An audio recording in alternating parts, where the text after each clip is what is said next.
quarterback position for years. They're a dysfunctional franchise.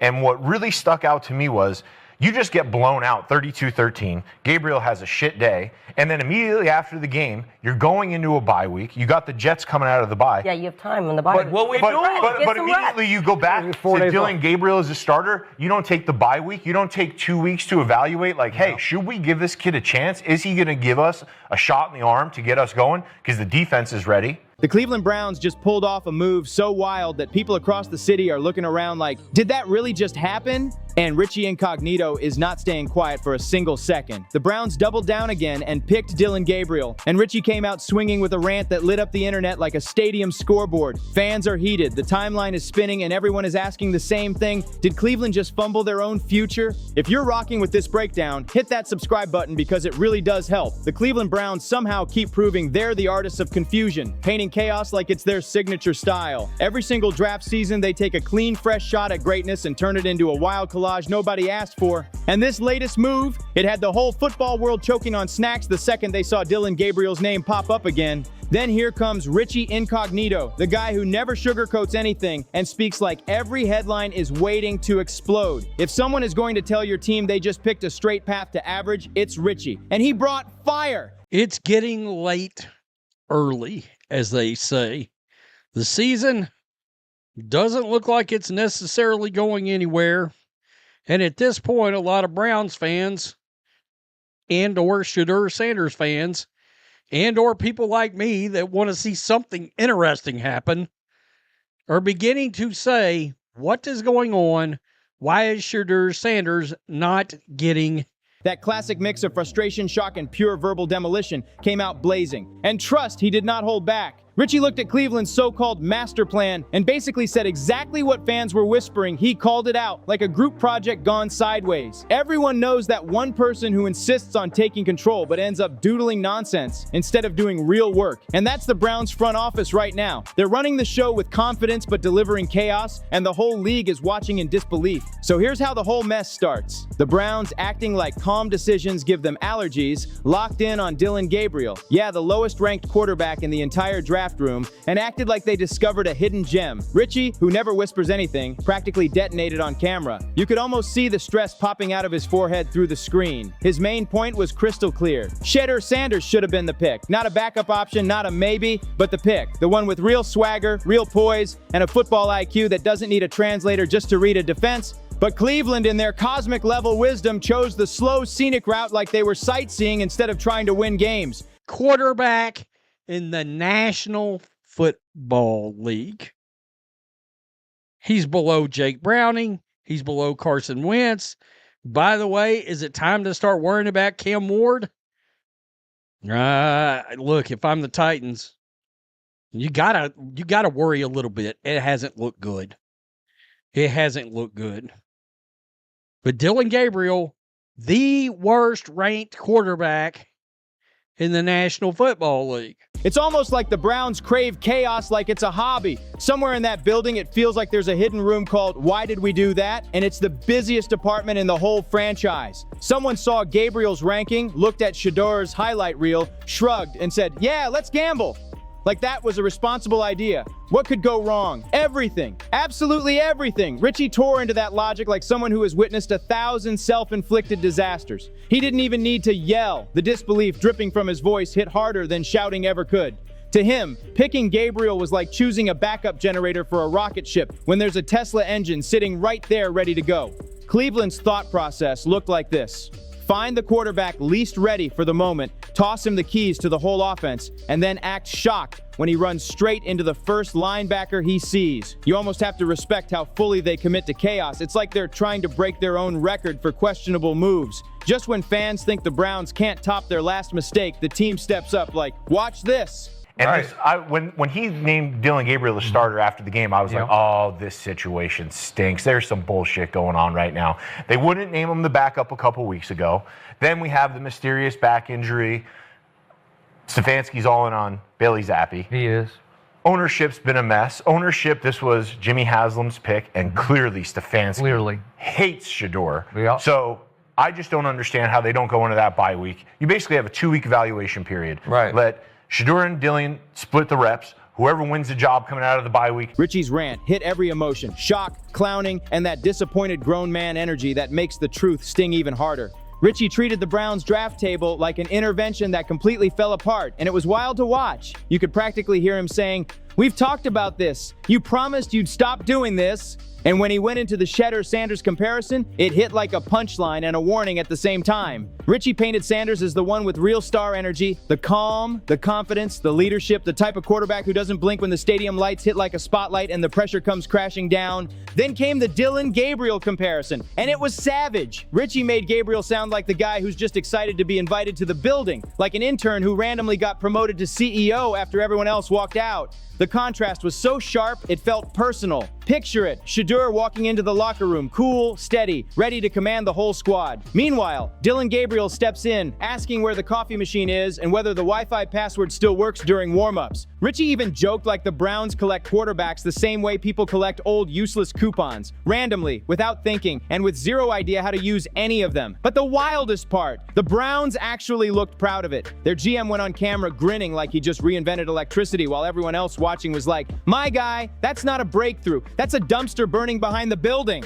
Which is unnecessary to talk about, but we'll talk about it because, like, does it really matter? Do we give Shedeur Sanders an opportunity here? Because this is always happening every week when we talk about Dillon Gabriel. But at this point, it's like, why not give Sanders a shot? I don't think there's any doubt that at some point this season, Shedeur Sanders is going to get his opportunity. Been battling a back injury. He was QB2 going into today. Let's contextualize this loss by the Cleveland Browns for a moment.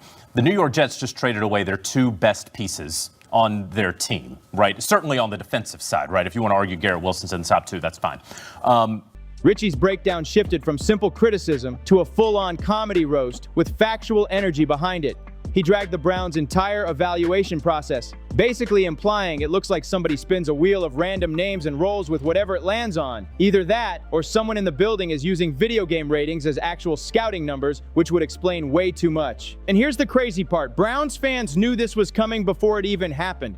They've built up this sixth sense, like draft season emotional armor, a kind of football PTSD that kicks in the second Cleveland goes on the clock. The moment that pick got announced, you could feel a massive sigh sweep through Ohio like a cold gust rolling across the whole state. Somewhere, a fan was probably mid-toast, staring at their screen whispering, "Please don't mess this up," right before the name Dillon Gabriel popped up and their soul cracked louder than the glass in their hand. Richie didn't hold back. He said the thing fans were afraid to admit. In his eyes, this wasn't just a bad move, it was a whole mindset. The Browns don't just make mistakes, they make declarations. And this one basically screamed, "We'd rather shock you with confusion than win with common sense." It sounded wild, but the way he said it made too much sense. Then Richie dropped the Shedeur Sanders segment, and that hit with force. According to him, Shedeur isn't just a quarterback, he's an entire movement. With you guys, losing this game and kind of now being behind the eight ball, I mean, do you stick with Dillon Gabriel after this game, or do you think about making a change? Yeah, we're going to stick with Dillon. Obviously, this is a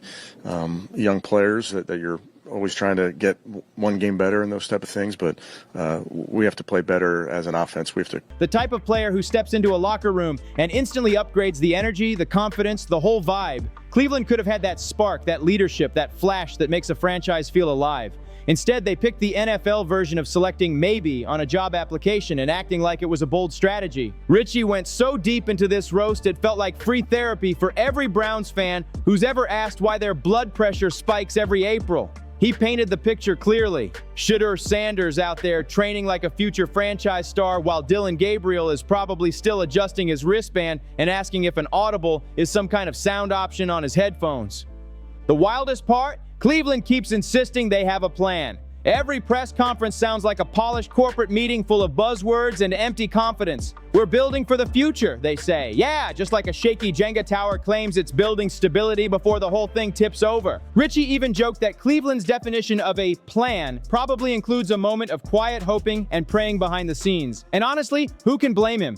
This team has spent decades reinventing heartbreak like it's an art form. At this point, faith might be their strongest stat, and that says everything. Then Richie pushed the joke even further, breaking down how teams like Kansas City, Baltimore, and San Francisco approach the draft like it's high-level chess, calculated, patient, and laser-focused. Meanwhile, Cleveland looks like they're playing Twister on a trampoline while everyone else is studying strategy. What made it even funnier was Richie's tone. He didn't even sound mad anymore. He sounded entertained, like he hit that stage of acceptance where the only sane reaction to Cleveland's decision-making is straight-up laughter. The kind of laugh you let out when you see somebody trying to hammer a nail using a banana.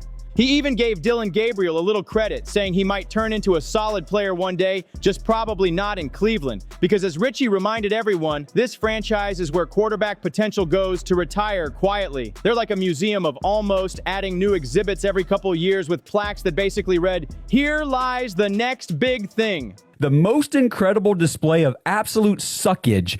And I've been watching the Browns for like 30 plus years now, and this has got to be the one that takes the cake. Somehow, at the end of the game, even though it was already out of reach, let's just be honest with it, we're only down a touchdown, but the Browns decide on a third down stop, forcing fourth down, they're just going to commit a holding, give the Jets a first down, and then with just the slightest sliver of hope left, maybe the Browns could get the ball back and put something together. Guess what? Richie wrapped up the Browns' whole issue with one clean metaphor. They keep buying new steering wheels, but the car still doesn't even have an engine, and somehow they're shocked when it won't go anywhere. Cleveland has had so many their guy quarterbacks over the years. You could probably build a small city with all the discarded jerseys. Somewhere in Ohio, there has to be a landfill that's at least 60% failed QB merch, sitting there like a monument to broken hype. The segment hit pure comedy gold when Richie reenacted the Browns draft room. One scout knocked out asleep, another scrolling through highlight clips on mute like he's shopping online instead of picking the future of the franchise. Richie joked that it looked like somebody in the Browns draft room literally Googled best quarterbacks with short names, saw Dillon Gabriel pop up and said, "Done," like that was top-tier scouting. He even suggested maybe Cleveland was chasing headlines instead of wins because, let's be real, controversy brings attention, and nothing creates instant chaos like picking a low-ranked quarterback while a potential game-changer is sitting right there, practically waving like, "Hello, I'm available." Richie dropped a brutal comparison too, saying the Browns basically ordered a gourmet steak and then swapped it for a microwave burrito because it was easier to heat up. By that point, social media was already on fire. Browns fans were roasting their own team harder than Richie ever could. Memes of Gabriel holding a clipboard started popping up everywhere like confetti. One meme even had Shedeur Sanders edited into a Browns jersey with the caption, "In an alternate universe where logic exists." And Richie kept pushing the heat. He said if the Browns truly believe they made the right pick, they should rename themselves the Cleveland Contrarians because doing the opposite of what makes sense has become their whole brand. He also couldn't resist taking a jab at the coaching staff. Richie said it feels like they're running a daycare for quarterbacks. "Here's your juice box. Here's your playbook. Try not to panic when someone rushes the pocket." The man turned his rant into stand-up comedy, but every punchline still stung with hard and of course, he wrapped it up with a line that sounded like a joke but hit like a warning shot. If you're going to pick chaos, at least make it entertaining. And Cleveland definitely accomplished that. The front office started dropping lines about Gabriel's underdog mindset and long-term potential, trying to sell it like a master plan. Translation? "We're not sure what we're doing, but give us 5 years and maybe it'll make sense." He's not a real NFL starter. He's a practice squad quarterback pretending to lead a professional team. And Coach Kevin Stefanski, he keeps forcing it down our throats. No pause. Yes, Diddy. You heard me. Yes, Diddy. That's who Coach Kevin Stefanski is. Because even if Dillon throws 1 or 2 touchdowns in a game, that means absolutely nothing when the rest of his poor performance looks this bad. It's abysmal. But Richie wasn't buying that pitch for a second. He said if potential alone won games, Cleveland would already have multiple Super Bowls locked up. Richie's sarcasm reached legendary heights when he started roasting the Browns' hype videos. You know those dramatic clips with slow-motion helmets, deep music, and movie trailer energy? He imagined the announcer saying, "This year, Cleveland builds the future by completely ignoring the present." And honestly, it felt accurate. What Richie did next was something the Browns front office hasn't managed in years. He united the fan base. Everyone agreed he was right, because this whole thing isn't even about Dillon Gabriel being a bad player. It's about the Browns being predictably unpredictable every single year. It's like watching someone press their hand on a hot stove annually just to confirm, yep, it still burns. Sure, there's always that tiny microscopic chance that Dillon Gabriel surprises everyone. Maybe he'll shock the league. Maybe he'll morph into the next franchise hero. But if history has taught fans anything, it's that Cleveland has a special talent for making miracles look like lucky accidents they didn't plan for. Should win this game. Now Dillon Gabriel has started 5 games. He has 1 win. He got 5 yards per attempt today. In a lost season, which clearly this is a lost season again for the Cleveland Browns, you were going to see Shedeur, and I thought for a little bit that Dillon Gabriel would be able to hold it off. That, okay, he's going to play well. They won't lose because of Dillon Gabriel.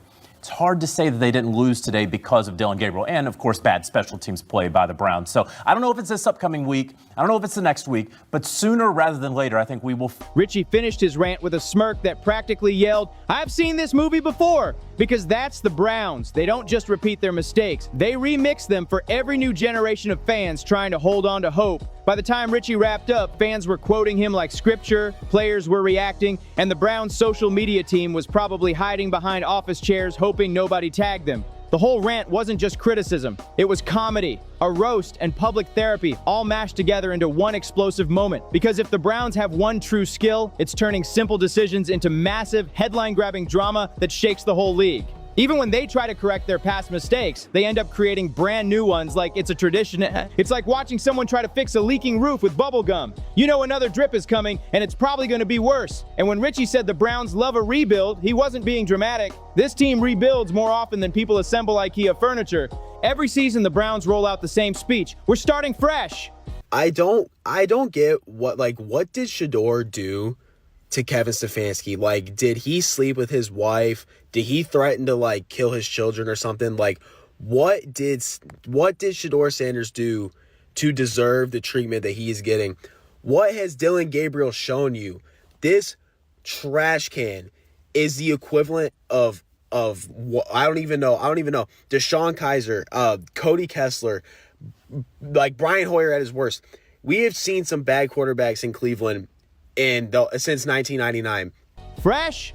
More like leftovers reheated for the 10th straight time. Richie practically dared Cleveland to prove him wrong this time. He even said that if Dillon Gabriel somehow turns into the hero of the franchise, he'll eat his own words. And honestly, those words might still taste better than most of Cleveland's offensive playbooks. But deep down, you could tell even Richie didn't expect a miracle to suddenly drop out of the sky. It's not that Gabriel has no talent, it's just that the Browns have a special talent of their own, turning decent prospects into future trivia questions. Rain, snow, heartbreak. Browns fans show up anyway, waving flags like soldiers in a non-stop battle against logic and disappointment. Richie even joked that being a Browns fan should come with hazard pay. Every game is an emotional roller coaster that somehow never goes up, just drops straight down like a broken ride. By the end of his roast, Richie didn't even sound mad. He sounded entertained, almost impressed, because it takes real skill to make the same mistake look brand new every single year. The Browns might not be Super Bowl contenders, but when it comes to pure chaos, they're undefeated champions. And as the camera faded out, you could practically see Richie shaking his head with that smirk, mumbling the line every NFL fan knows too well. Classic Cleveland, because if football ever needed a tragic comedy, the Browns keep dropping sequels without even needing a script. If you enjoyed this breakdown, make sure you like, subscribe, and share the video, and I'll see you on the next one.